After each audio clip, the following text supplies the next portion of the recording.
Greetings. If you have some battery terminals on your vehicle that will not tighten up no matter what you do, and it'll like start flickering inside and it's basically not making a flush connection, I want to show you a little tip what to do. So I got two brand new terminals here and they're not making a flush connection. This one is, but this one's not. So what you need to do, you can use tinfoil, and that's what I'm using. You can also use a cotter pin, C-O-T-T-E-R, if you have one, but I know everybody doesn't have cotter pins laying around.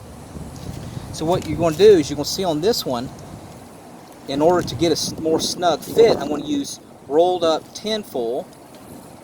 So in order to do that, let's say it's your negative, for example, or your positive rather, that needs to be tightened up.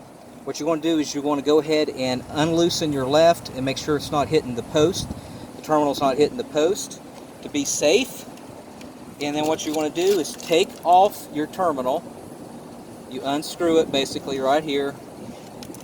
You unscrew it, you pull it off, and then what I want to do is I want to cut about 3 or 4 inches of tinfoil.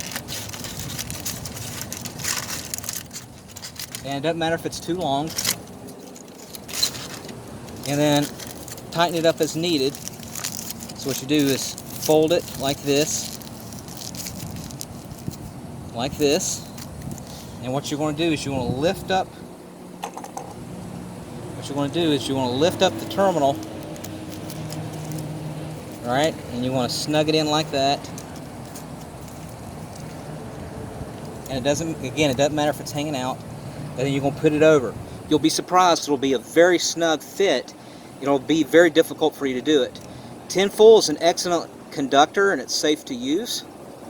So that's why I'm using tinfoil. And then after you do that, you squeeze it on there tightly.